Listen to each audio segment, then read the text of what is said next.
Alexander Khost. I am 48 years old, closer to 49. I am a youth rights activist, a father of 4 children, painter, and instigator.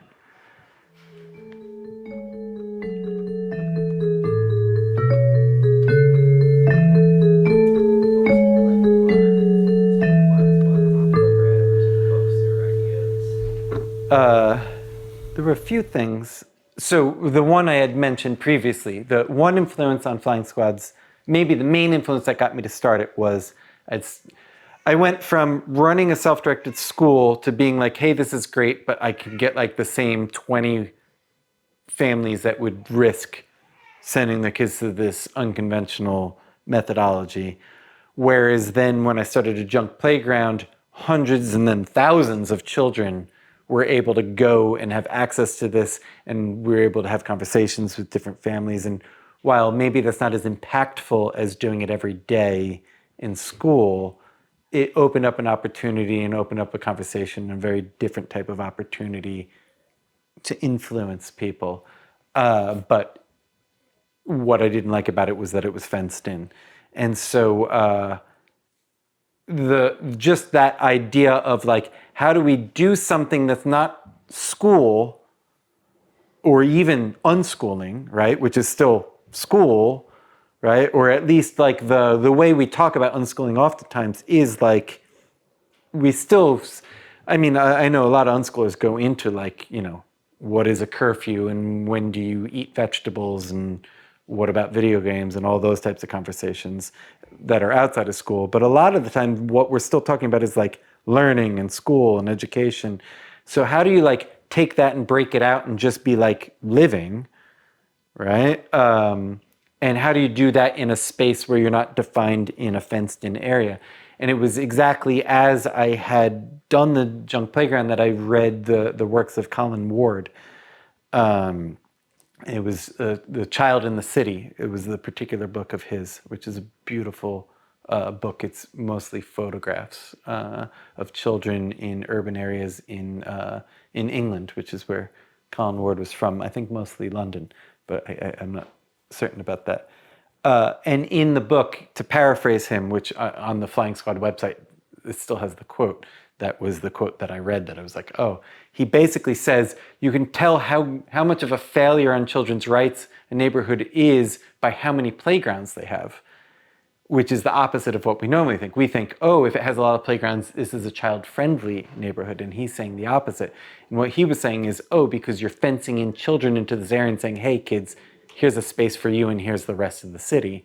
You know, this is a place for kids and here's the rest of the city where real stuff happens, where adults do stuff, right? And he's like, get rid of those playgrounds, give the kids the city. And he says, you know, if you really want to you really want youth rights, you make the child's full environment accessible to them. You make it so they can walk into the store. You make it so that they can walk down the street, they can go to their friend's house, they can go anywhere, they can get on the subway if they want to get on it.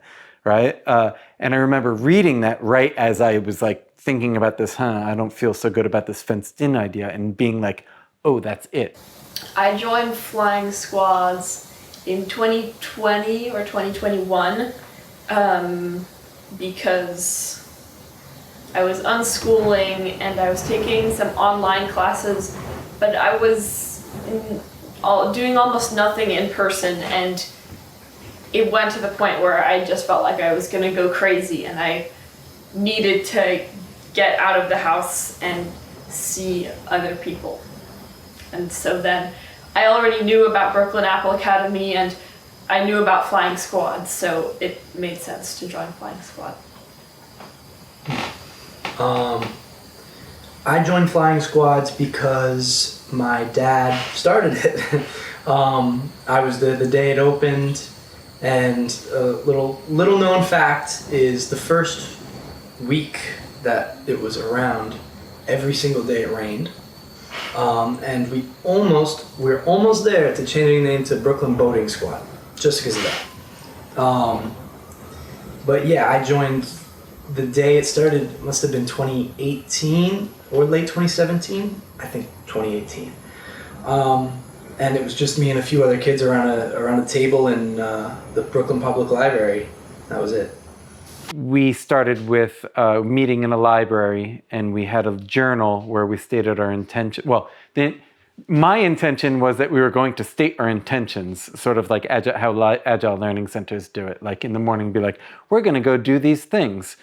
And the part of it that stuck was then we decided to put a Dewey Decimal number on the book and hide it in the library stacks, which was a lot of fun. And we did that a bunch of times. But the part that didn't really stick was the intentions part, which just ended up being sort of a random silliness where we would just sort of, it started because I started recording down like what everybody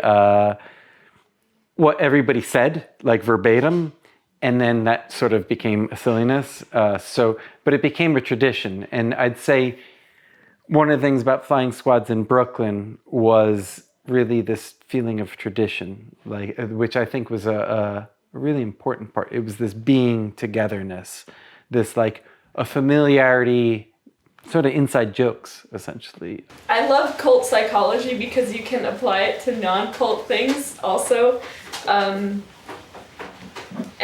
I think all our inside jokes and traditions created like an us versus them mentality. Like, we are Brooklyn Flying Squad, and we are a community, and we do journal every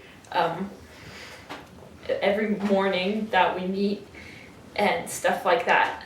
One of the things was that we like all had fake names, and we all had a same fake last name, which was Bumpo. Oh, this is Kenneth. Here. This is the illustration of a Kenneth court. Game we made. That thing got heated. There would also be a quote of the day sometimes. So from November 19th, 2020. Wow, that's like 3 years ago. Can I please, dear God, roll down this hill on a skateboard? Says monkey/Shalem. We can show this. Oh yeah, so this is from a day. Can you guess what happened that day? It rained. And this was the only day where we had a collective vote, and we decided to end Flying Squad early. I think we got there at 9 and ended at 11, which is like 2 hours early, because everyone was cold and wet and rainy. Just wasn't happening. See, Go Home got 7 votes. Get Picked Up got like 6 votes. Go fuck yourself. We don't see how many votes that got. But it's on there. Yeah. The role of an adult in a flying squad, I always best describe as I'm a visual artist. I'm a painter. So my favorite way of depicting it is in the painting I have yet to make, that one day I'm going to make, which is imagine like some children playing sort of in a center, and then there's a bunch of people sort of like almost like holding back the riot, like arms locked, and there's a bunch of people like over the top of them trying to get at the kids like angrily. I kind of feel like the role of the facilitator is that. It's the arms locked people pushing back. For me, a facilitator is only necessary because, like, there shouldn't be a facilitator. There really shouldn't. But because our society is as it is, one is necessary. With that said, I do think that people of different ages can contribute things, and so having an adult there doesn't necessarily just have to be like some legal thing. I have life experiences. I can join in with a group of people and share just like anybody else can, and I'm going to have a different perspective because I'm a different age. Noah Mayers from Brooklyn Apple Academy always said, if you really want to have a self-directed space that's healthy, you should have a baby and a grandparent. And I kind of agree with that sentiment that like, so maybe the facilitators working towards the grandparent idea of like, the person who's just been around the block a few times, who can kind of tell you the stories and be with you and do things. I do think that people who have different life experiences can inspire people and can open up things. And so I think that there's a place for adults in young people's lives. For us to do something with Flying Squad, we need to vote on it. And sometimes I'd have an idea, but I would need to figure out how to effectively communicate my idea to everybody so that they would vote for it and that we could actually go and do that thing. Yeah, you gotta advertise it. Yeah, you really had to like sell your idea. And so it like took many weeks of trying until I finally convinced everyone to go to Brighton Beach. And I don't know, it was just a really nice day. We went to the beach. It was gray and cloudy out, but the water was still warm-ish because it had been summer quite recently. And so we like splashed around our shins in the water. Some people probably soaked their sneakers and regretted it. We went into like Brighton Beach. It's the people who live in Brighton Beach are like Russian, Ukrainian, and Georgian, and so we got to like try some of that food from there, and it was a really nice day, and I felt like I had worked very hard for it. I would always try and like sort of throw the wrench in the wheel, where like we were, not that I didn't want to get to our destination, but I learned as we were doing it that the journey was the point of it. And so that's where I came up with the idea of dollar dares, which was I just started like being like, hey, do this silly thing and I'll give you $1 for it. And kids would be like, okay. And, you know, we do all sorts of, you know, like the original dollar dare was I asked a kid to go up to somebody in a park and ask them where the roller coaster was, and there was no roller coaster in the park. You know, simple things like that. I was just reminiscing with my son James. He only ever did one dollar dare because he hated them. And he reminded me, the dollar dare was I made him a fake watch out of a piece of paper. And he went up to somebody on the street and said, excuse me, what year is it? You know, like random things like that. But the point wasn't the dare, it was the, like, it broke up and it made us go on weird adventures and talk to people out in public and do all sorts of things that we weren't expecting to do that we didn't have the intentions for. The first ever one that we ever did was Charlie went up to somebody at the outside of Prospect Park and went, do you know where the roller coaster is? And they're like, the roller coaster? Yeah, the roller coaster in Prospect Park, you know, whoosh. And the guy was like, the roller coaster? And he's like, yeah, whoosh, you know, whoosh, roller coaster, like that. And the guy was like, I don't think there's a roller coaster in Prospect Park. He's like, come on, you know the one that goes whoosh, like that. That was the first ever. Charlie's a fun kid. And that was the first ever dollar dare, and it's also probably still the funniest one. There were many adult reactions in public where there was conflict. The classic, the story that all the kids at Brooklyn Flying Squad would share is the time where, I think it was like raining in the morning, so we went indoors into the library and we like stayed for a while playing games, but like it was pent up energy, like everyone would get out. And we decided to get on a subway. Actually, it was to go to Pier 6, where we put the condiments in the tower. And it's a long subway, or, you know, a relatively long subway ride. And so it had been like 2-3 hours of kids bottled up energy, and we got out of the subway, and they all sort of burst out the doors of the subway to run down the street to where, and we all knew where we were going because we had done this 1,000 times.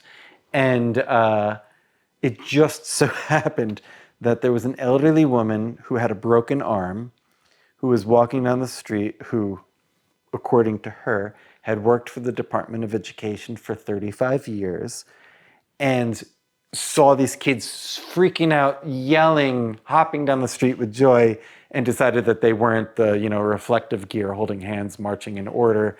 and was horrified by them and decided to take the opportunity out on me, where she was like, you should be ashamed of yourself. I worked for the Department of Education for 35 years. I've never seen children, so this is dangerous, sort of a thing. To which then the kids all stood behind her as she's yelling at me and were like, and I had to sit there and I finally burst out laughing at her, which was not good. But so we had those moments where, and frankly,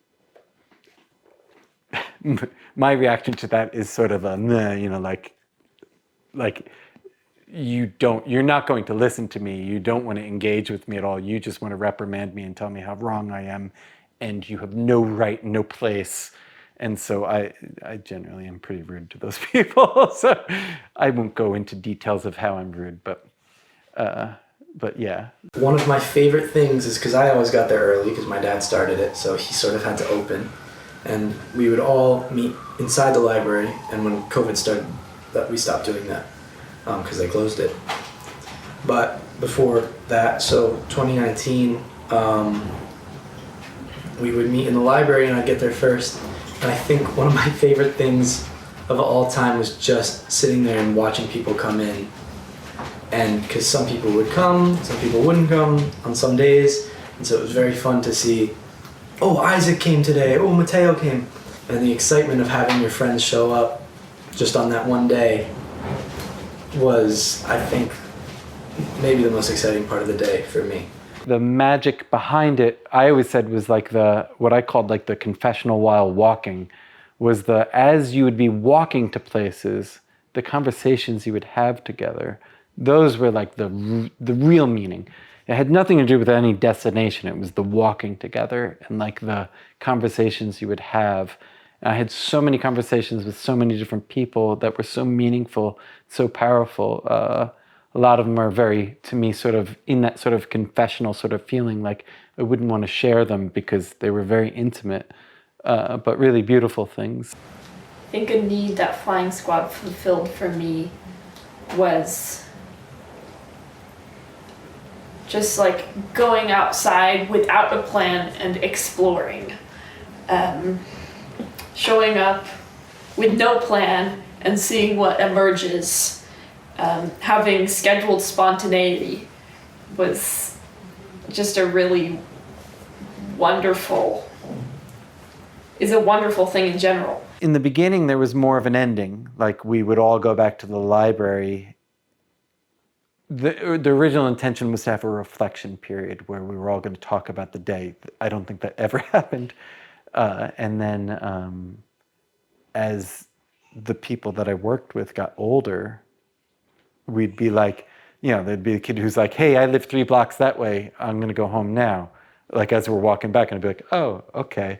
And then as I got older, it'd be like me and one kid that got back to the library because everybody went off different directions, which was really cool. Like it ended up being like, that felt very like you're with a group of friends who all chose to be with you because they could go off and they weren't just trapped with you. Sort of a feeling, so much less field trippy. Wait. I want to give you all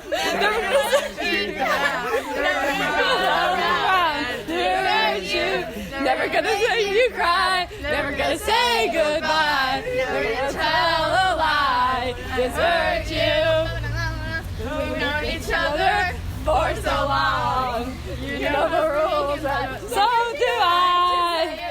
And we both know what's going on. We know the game and we're gonna play it. I just wanna tell you how I'm feeling. Don't tell me you're too like to see. Never gonna give you up. Never gonna let you down. Run around and desert you. Never gonna make you cry. Never gonna say goodbye. Never gonna tell a lie and hurt you. Never gonna give hurt. Yeah, he's still there. Happy birthday!